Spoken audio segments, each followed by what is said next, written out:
Sir, ಇವಾಗ ನಮ್ಮ ಜೊತೆಗೆ CA ಆದಂತಹ SS ನಾಯ್ಕ್ ಅವರಿದ್ದಾರೆ. ಸರ್ ನಮಸ್ತೆ. ನಮಸ್ಕಾರ ಸರ್, ಕೇಂದ್ರದ ಬಜೆಟ್ ಏನು ನಿನ್ನೆ ನಿರ್ಮಲಾ ಸೀತಾರಾಮನ್ ಅವರು ಮಂಡಿಸಿದ್ದಾರೆ. ಈ ಬಜೆಟ್ ಬಗ್ಗೆ ಏನ್ ಹೇಳ್ತೀರಾ ಅಂತ? ನೋಡಿ, ಜಗತ್ತಿನಾದ್ಯಂತ ಅತಿ ವೇಗವಾಗಿ ಬೆಳೆಯುವ ರಾಷ್ಟ್ರ ಅಂದ್ರೆ ನಮ್ಮ ಭಾರತ ಅಂತ ಹೇಳಿ ಹೆಮ್ಮೆ ಆಗ್ತದೆ. ಜಗವೆಲ್ಲ ಮಲಗಿರಲು ಅವನೊಬ್ಬ ಎದ್ದ, ಅವನೇ ಭಾರತ ರಾಷ್ಟ್ರ ಪ್ರಬುದ್ಧ ಅಂತ ನಾವು ಹೆಮ್ಮೆಯಿಂದ ಹೇಳ್ಬಹುದು. ಈ ಸಾರಿ ಬಜೆಟ್ ಗಾತ್ರ ಕಳೆದ ವರ್ಷಕ್ಕಿಂತ ಒಂದು 5.6% ವೃದ್ಧಿಯಾಗಿದೆ. ಅಂದ್ರೆ 53.47 ಲಕ್ಷದ ಒಂದು ದಾಖಲೆಯ ಬಜೆಟ್ ಅನ್ನು ಮಂಡಿಸಿದ್ದಾರೆ. ಮತ್ತೆ ಆರ್ಥಿಕ ಶಿಸ್ತು ನೋಡಿ, ಬಜೆಟ್ ಎಷ್ಟು ಮಂಡನೆ ಮಾಡಬಹುದು, ಆರ್ಥಿಕ ಶಿಸ್ತು ಇಂಪಾರ್ಟೆಂಟ್. ಈಗ ಆರ್ಥಿಕ ಶಿಸ್ತು ನಮ್ಮ ಕೋವಿಡ್ ಟೈಮ್ ಅಲ್ಲಿ GDP 9.9ವರೆಗೆ ಅದು ನಿಮ್ದು ವಿತ್ತೀಯ ಕೊರತೆ ಇತ್ತು. ಅದನ್ನು ಈಗ ಅವರು 5 ವರ್ಷಗಳಲ್ಲಿ ನಿಲ್ಲಿಸ್ತೇವೆ ಅಂತ ಅವ್ರಿಗೆ ನಡೆದಿದ್ದಾರೆ. ಅದು ವಿತ್ತೀಯ ಕೊರತೆ ಅಂದ್ರೆ ಫಿಸ್ಕಲ್ ಡೆಫಿಸಿಟ್ 4.4% ಆಫ್ GDP ಇತ್ತು. ಈ ಸಾರಿ ಈ ಬಜೆಟ್ ನಲ್ಲಿ 4.3% ಇಳಿಸಿದ್ದಾರೆ. ಅಂದ್ರೆ 4% ಅನ್ನೋದು ಬೆಂಚ್ ಮಾರ್ಕ್. ಇನ್ನು 1-2 ವರ್ಷದಲ್ಲಿ ಅದು 4% ಇಳಿತದೆ. ಮತ್ತೆ ನಮ್ದು ದೇಶದ ಒಂದು nominal GDP 10% double digit nominal GDP ಅಭಿವೃದ್ಧಿಯೊಂದಿಗೆ ನಾವು ವಿಶ್ವದ ಅತಿ ವೇಗವಾದ ಆರ್ಥಿಕ ಶಕ್ತಿಯಾಗಿ ಓಡ್ತಾ ಇದ್ದೇವೆ. ನಡೆಯುವುದಲ್ಲ, ಓಡ್ತಾ ಇದ್ದೇವೆ. ಈಗ ಮೇನ್ ಈಗ ಬಜೆಟ್ ನಲ್ಲಿ ಏನಾಗ್ತದೆ, ಕೆಲವರು ಹೇಳ್ತಾರೆ ಸಾಲ ಜಾಸ್ತಿ ಮಾಡಿದ್ದಾರೆ, ಇದು ನಮ್ಗೆ ತುಂಬಾ ಇದಾಗ್ತದೆ, ಬರ್ಡನ್ ಆಗ್ತದೆ ಅಂತ ಹೇಳಿ. ಆದ್ರೆ ಸಾಲ ತುಂಬಾ ಜಾಸ್ತಿ ಮಾಡ್ಲಿಲ್ಲ. ನಿವ್ವಳ ಸಾಲ ಕೇವಲ 11.70 ಲಕ್ಷ ಕೋಟಿ. ಆದ್ರೆ ಬಂಡವಾಳ ವೆಚ್ಚ ಅದರಲ್ಲಿ ನೋಡಿ, ಆ ನಿವ್ವಳ ಸಾಲ 11.70 ಲಕ್ಷ ಕೋಟಿಗಿಂತ ಜಾಸ್ತಿ 12.2 ಲಕ್ಷ ಕೋಟಿ ನಾವು ಮೂಲ ಸೌಕರ್ಯಕ್ಕೆ, ಅಂದ್ರೆ ರೈಲ್ವೆ ಇರ್ಬೋದು, ರೋಡ್ವೇಸ್ ಇರ್ಬೋದು, ಪೋರ್ಟ್ ಇರ್ಬೋದು, ಏರ್ಪೋರ್ಟ್ ಇರ್ಬೋದು, ನಮ್ಮ ರಿನ್ಯೂವಬಲ್ ಎನರ್ಜಿ ಇರ್ಬೋದು, ಮೂಲ ಸೌಕರ್ಯಕ್ಕೆ ನಾವು ಖರ್ಚು ಮಾಡ್ತಾ ಇದ್ದೇವೆ. ಇಡೀ ಬಜೆಟ್ ಗಾತ್ರದ 22.8% ಅದು ನಾವು ಮೂಲ ಸೌಕರ್ಯ ಅಂದ್ರೆ ಕೆಪೆಕ್ಸ್ ಅದಕ್ಕೆ ಖರ್ಚು ಮಾಡ್ತಾ ಇದ್ದೇವೆ. ಮತ್ತೆ ನಮ್ಮ ಬಯೋಫಾರ್ಮಾ ಶಕ್ತಿ ಇರ್ಬೋದು, ಸೆಮಿ ಕಂಡಕ್ಟರ್. ಈಗ ನೋಡಿ, ಸೆಮಿ ಕಂಡಕ್ಟರ್ ಅಂದ್ರೆ ಇಲ್ಲಿ ಆಟೋಮೊಬೈಲ್ಗೆ ಸೆಮಿ ಕಂಡಕ್ಟರ್ ಮಧ್ಯೆ ಎಲ್ಲ ಪ್ರಾಬ್ಲಮ್ ಇತ್ತು. ಅದನ್ನು ಇಲ್ಲಿಯೇ ಉತ್ಪಾದನೆ ಮಾಡ್ಲಿಕ್ಕೆ 40,000 ಕೋಟಿ ಮೀಸಲಿಟ್ಟಿದ್ದಾರೆ. ಮತ್ತೆ ಕಂಟೈನರ್ ಉತ್ಪಾದನೆ ನೋಡಿ, ನಾವೀಗ ಎಕ್ಸ್ಪೋರ್ಟ್ ಮಾಡುವಾಗ ಕಂಟೈನರ್ ಇದು ಶಾರ್ಟೇಜ್ ಬರ್ತದೆ. ತುಂಬಾ ಶಾರ್ಟೇಜ್ ಇತ್ತು ಮಧ್ಯ ಕಂಟೈನರ್. ಆ ಕಂಟೈನರ್ ಅನ್ನು ಕೂಡ ಇಲ್ಲಿಯೇ ತಯಾರು ಮಾಡ್ಲಿಕ್ಕೆ 10,000 ಕೋಟಿ ಮೀಸಲಿಟ್ಟಿದ್ದಾರೆ. ಅದಲ್ಲದೆ ಇದು MSME ವಲಯ ಅಂತ ಹೇಳ್ತಾರೆ. ನಾವು ನೋಡಿ, ನಮ್ಮ ದೇಶದ 2 ಕಣ್ಣು ಯಾವ್ದಂದ್ರೆ, ಒಂದು ಕೈಗಾರಿಕೆ ಅನ್ನೋದು ನಮ್ಮ 30% ನಮ್ಮ ದೇಶದ GDPಗೆ ಅವರು ಕಾಂಟ್ರಿಬ್ಯೂಟ್ ಮಾಡ್ತಾ ಇದ್ದಾರೆ. ಈ ಕೈಗಾರಿಕಾ ವಲಯಕ್ಕೆ ಅನೇಕ ಉಪಕ್ರಮಗಳನ್ನು ಅವರು ಘೋಷಣೆ ಮಾಡಿದ್ದಾರೆ. ಈಗ MSME ಅದು ಚಾಂಪಿಯನ್ಸ್ ಅಂತ ಮಾಡ್ಲಿಕ್ಕೆ 10,000 ಕೋಟಿ, ಅಂದ್ರೆ ಯಾರು ಒಳ್ಳೆ ರೀತಿಯಲ್ಲಿ ಪರ್ಫಾರ್ಮ್ ಮಾಡ್ತಾರೆ ಅವರಿಗೆ ಇನ್ನೂ ಉತ್ತಮ ಇದು ಮಾಡ್ಲಿಕ್ಕೆ ಒಂದು 10,000 ಕೋಟಿ ಮೀಸಲಿಟ್ಟಿದ್ದಾರೆ. ಮತ್ತೆ ಮೈಕ್ರೋ ಅಂದ್ರೆ ಅತಿ ಸಣ್ಣ ಕೈಗಾರಿಕೆಗಳಿಗೆ ಅವರು ಇನ್ನು ಸ್ವಾವಲಂಬಿ ಆಗ್ಲಿಕ್ಕೆ, ಇನ್ನೂ ಸಪೋರ್ಟ್ ಮಾಡ್ಲಿಕ್ಕೆ 2,000 ಕೋಟಿ ರೂಪಾಯಿ ಹಂಚಿಕೆ ಮಾಡಿದ್ದಾರೆ. ಅದೇ ರೀತಿ ನಮ್ಮ ರೈಲ್ ಬಗ್ಗೆ 7 high speed rail corridors all over India. ಮತ್ತೆ ಈಗ ಜಲಮಾರ್ಗ ನಮ್ದು ತುಂಬಾ ನೆಗ್ಲೆಕ್ಟ್ ಆಗಿತ್ತು. ನಾವು ಫಾರಿನಿಗೆಲ್ಲ ಹೋದ್ರೆ ಗೊತ್ತಾಗ್ತದೆ, ಅಲ್ಲಿ ಜಲಮಾರ್ಗವನ್ನು ತುಂಬಾ ಬಳಸ್ತಾರೆ. ಜಲಮಾರ್ಗ ಅಂದ್ರೆ ಅತಿ ಚೀಪೆಸ್ಟ್ ವೇ ಆಫ್ ಟ್ರಾನ್ಸ್ಪೋರ್ಟ್. ಹಾಗೆ 20 ಜಲಮಾರ್ಗಗಳನ್ನು ಗುರುತಿಸಿ ಅದರ ಬಗ್ಗೆ ಒಂದು ಉಪಕ್ರಮ ಮಾಡ್ತಾ ಇದ್ದಾರೆ.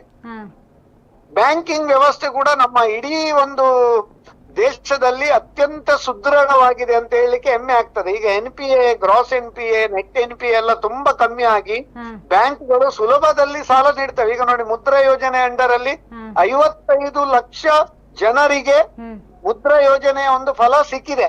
ಅಂದ್ರೆ ಅಷ್ಟು ಜನ ಒಂದು ಸ್ವ ಉದ್ಯಮಕ್ಕೆ ಒಂದು ಸಹಕಾರಿಯಾಗಿದೆ. ಅದರಲ್ಲಿ 65% ಜಾಸ್ತಿ ಜನ ವಿಮೆನ್, ಲೇಡೀಸ್. ಅದಲ್ಲದೆ ಈ ಶಿಕ್ಷಣ ಮತ್ತೆ ಆರೋಗ್ಯಕ್ಕೆ ಕೂಡ ತುಂಬಾ ಒಂದು ಒತ್ತು ನೀಡಿದ್ದಾರೆ. ಇದರಲ್ಲಿ ಆಯುಷ್ ಕೇಂದ್ರ 3, ಈ ಏಮ್ಸ್ ಹಾಸ್ಪಿಟಲ್ ಉಂಟಲ್ಲ, ಉತ್ಕೃಷ್ಟ ಹಾಸ್ಪಿಟಲ್ ಏಮ್ಸ್ ಅಲೋಪತಿ ಅಲ್ಲ, ಅದೇ ರೀತಿ 3 ಉತ್ಕೃಷ್ಟ ಆಯುಷ್ ಕೇಂದ್ರ ಅದನ್ನು ಕೂಡ ಆಲ್ ಇಂಡಿಯಾ ಲೆವೆಲ್ ಅಲ್ಲಿ ಮಾಡ್ತಾ ಇದ್ದಾರೆ. ಮತ್ತೆ ನಮ್ಮ ಇದಕ್ಕೆ ಯಾವುದಕ್ಕೆ ವಿದ್ಯಾರ್ಥಿನಿಯರಿಗೆ ಒಂದೊಂದು ಡಿಸ್ಟ್ರಿಕ್ಟ್ ಗೆ ಒಂದೊಂದು ಹಾಸ್ಟೆಲ್ ಮಾಡುವ ಒಂದು ಕೂಡ ಒಂದು ಅನೌನ್ಸ್ಮೆಂಟ್ ಮಾಡಿದ್ದಾರೆ. ಪ್ರವಾಸೋದ್ಯಮ ನೋಡಿ, ಪ್ರವಾಸೋದ್ಯಮ ನಮ್ಮ ದೇಶದಲ್ಲಿ ಸ್ವಲ್ಪ ನೆಗ್ಲೆಕ್ಟ್ ಆಗಿದೆ. ಎಲ್ಲ ಕಡೆಯಲ್ಲಿ ನಾವು ನೋಡಿ ಇಲ್ಲಿಯವರೆಲ್ಲ ಹೆಚ್ಚು ಫಾರಿನಿಗೆ ಹೋಗುದು.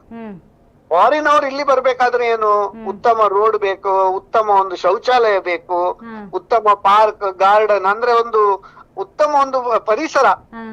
ಪ್ರವಾಸೋದ್ಯಮಕ್ಕೆ ಉತ್ತಮ ಹೋಟೆಲ್ಸ್ ಬೇಕು, ಕನೆಕ್ಟಿವಿಟಿ ಬೇಕು.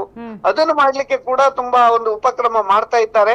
ಅದರಲ್ಲಿ ಕೂಡ ಈ ಒಂದು 10,000 ಮಾರ್ಗದರ್ಶಕರನ್ನು ತಯಾರು ಮಾಡ್ಲಿಕ್ಕೆ IIM ಅಲ್ಲಿ ಟ್ರೈನಿಂಗ್ ಕೊಡುವ ಒಂದು ಕಾರ್ಯಕ್ರಮ ಇದರಲ್ಲಿ ಮಾಡಿದ್ದಾರೆ. ಮತ್ತೆ ಅದಲ್ಲದೆ 15 ಪುರಾತತ್ವ ತಾಣ ಅಂತ ಹೇಳ್ತೇವೆ ನಾವು, ಬೇರೆ ಬೇರೆ ಅದನ್ನು ಪುನಃ ರಿಜುನಿವೇಶನ್ ಅಂತ ಹೇಳ್ತೇವೆ, ರಿವೈವಲ್. ಅದ್ರ ಮುಖಾಂತರ ಕೂಡ ಹೆಚ್ಚಿನ ಒಂದು ಒತ್ತು ನೀಡ್ತಾ ಇದ್ದಾರೆ. ಕೃಷಿ ಮತ್ತೆ ಮೀನುಗಾರಿಕೆ, ನಮ್ಮ ಕರಾವಳಿಗೆ ತೆಂಗಿನಕಾಯಿ ಇರ್ಬೋದು, ಕೋಕೋ ಇರ್ಬೋದು, ಗೋಡಂಬಿ, ಆ ಬೆಳೆಗಳಿಗೆ ಕೂಡ ಪ್ರೋತ್ಸಾಹ ಕೊಡೋ ಒಂದು ಕಾರ್ಯಕ್ರಮ. 500 ಜಲಾಶಯ. ಈಗ ನೋಡಿ, ಮೀನುಗಾರಿಕೆಯಲ್ಲಿ ಕೂಡ ನಾವು ಈಗ ಸಮುದ್ರದಿಂದ ಮೀನು ಹಿಡಿಯುವುದು ಮಾತ್ರ ಅಲ್ಲ, ನಮ್ಮ ಒಳನಾಡು ಮೀನುಗಾರಿಕೆ. ಈಗ ಆಂಧ್ರದಲ್ಲಿ 80% of our total export shrimp ಅದು ಕೇವಲ ಒಂದು ಆಂಧ್ರ ಪ್ರದೇಶದಿಂದ ಬರ್ತಾ ಉಂಟು. ಮತ್ತೆ 35% ನಮ್ಮ ಮೆರೈನ್ ಎಕ್ಸ್ಪೋರ್ಟ್ ಆಂಧ್ರ ಪ್ರದೇಶದಿಂದಲೇ ಬರ್ತಾ ಉಂಟು. ಕರ್ನಾಟಕದಲ್ಲಿ ನಾವು ಕೂಡ ಅದನ್ನು ಜಾಸ್ತಿ ಮಾಡ್ಬೇಕು. 500 ಜಲಾಶಯ ಆಲ್ ಓವರ್ ಇಂಡಿಯಾ ಮಾಡಿದ್ರೆ ಆ ಜಲಾಶಯದಲ್ಲಿ ಕೂಡ ಮೀನುಗಾರಿಕೆ ಮಾಡುವಂತ ಒಂದು ಕಾರ್ಯಕ್ರಮ. ಅದಲ್ಲೇ ತೆರಿಗೆಯಲ್ಲಿ ಕೂಡ ತುಂಬಾ ಸುಧಾರಣೆ ಮಾಡಿದ್ದಾರೆ.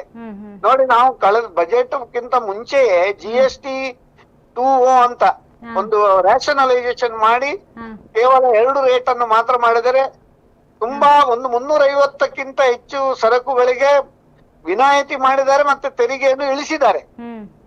ಇನ್ಕಮ್ ಟ್ಯಾಕ್ಸ್ ಆಲ್ರೆಡಿ 12 ಲಕ್ಷದವರೆಗೆ ಟ್ಯಾಕ್ಸ್ ಇಲ್ಲ ಇಂಡಿವಿಜುವಲ್ಸ್ ಮತ್ತೆ HUF ಈ ವರ್ಷದಿಂದ. ಮತ್ತೆ TDS ಅದನ್ನು ಕೂಡ ಸ್ವಲ್ಪ ಸರಳ ಮಾಡಿದ್ದಾರೆ. ಮತ್ತೆ ಈ ಫಾರಿನ್ ಎಜುಕೇಶನ್ ಗೆ ಯಾರು ಹೋಗ್ತಾರೆ ವಿದ್ಯಾರ್ಥಿಗಳು, ಮತ್ತೆ ಫಾರಿನ್ ಗೆ ಯಾರಾದ್ರೂ ಮೆಡಿಕಲ್ ಟ್ರೀಟ್ಮೆಂಟ್ ಗೆ ಹೋದ್ರೆ ಅದ್ರದ್ದು TCS 5% ಇದ್ದದ್ದು 2% ಗೆ ಇಳಿಸಿದ್ದಾರೆ. ಮತ್ತೆ ಸಣ್ಣ ತೆರಿಗೆದಾರರಿಗೆ ಕೂಡ ಅನೇಕ ಇದು, ಯಾಕಂದ್ರೆ ಈ ಪ್ರಿಸಂಪ್ಟಿವ್ ಟ್ಯಾಕ್ಸೇಷನ್ ಅದೆಲ್ಲ ಮುಂಚೆಯಿಂದ ಉಂಟು, ಅದನ್ನು ಕಂಟಿನ್ಯೂ ಮಾಡಿದ್ದಾರೆ. ಮತ್ತೆ ಯಾರಾದ್ರೂ ವಿದೇಶಿ ಆಸ್ತಿಯನ್ನು ಘೋಷಣೆ ಮಾಡಿದೆ ಪೆಂಡಿಂಗ್ ಇಟ್ರೆ, ವಿದೇಶದಿಂದ ಇಲ್ಲಿ ಬಂದ ಮೇಲೆ ಅಲ್ಲಿ ಯಾವ್ದಾದ್ರು ಆಸ್ತಿ, ಅಲ್ಲಿ ಬ್ಯಾಂಕ್ ಅಕೌಂಟ್ ಏನಾದ್ರೂ ನೆನಪು ಹೋದದಿದ್ರೆ ಅದನ್ನೀಗ 6 ತಿಂಗಳಲ್ಲಿ ಅದನ್ನು ಅವರು ಟ್ಯಾಕ್ಸ್ ಕಟ್ಟಿ ಡಿಕ್ಲೇರ್ ಮಾಡುವ ಒಂದು ಪ್ರೊವಿಷನ್ ಕೊಟ್ಟಿದ್ದಾರೆ. ಮತ್ತೆ ಕಸ್ಟಮ್ಸ್ ನಲ್ಲಿ ನೀವು ನೋಡಿರ್ಬಹುದು, ತುಂಬಾ ಸುಂಕ ವಿನಾಯಿತಿ ಮಾಡಿದ್ದಾರೆ ಅನೇಕ ವಸ್ತುಗಳಿಗೆ.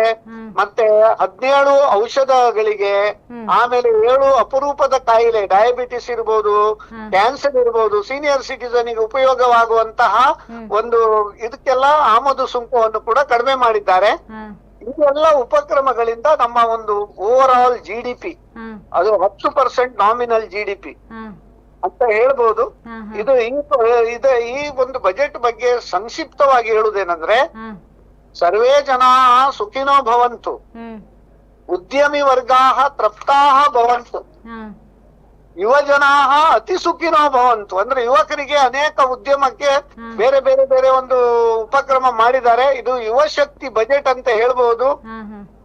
ಇದು ಮಧ್ಯಮ ವರ್ಗಕ್ಕೆ ಸೂಪರ್, ರೈತರನ್ನು ಮಾಡಿದೆ ವಿನ್ನರ್, MSME ಗಳಿಗೆ ರಿಚರ್. ಈ ಬಜೆಟ್ ಸಾಕ್ಷಾತ್ ಗೇಮ್ ಚೇಂಜರ್ ಅಂತ ಹೇಳಲಿಕ್ಕೆ ನಾನು ಬಯಸ್ತೇನೆ. ಓಕೆ ಸರ್, ಥ್ಯಾಂಕ್ ಯು ಮಾಹಿತಿಗಾಗಿ.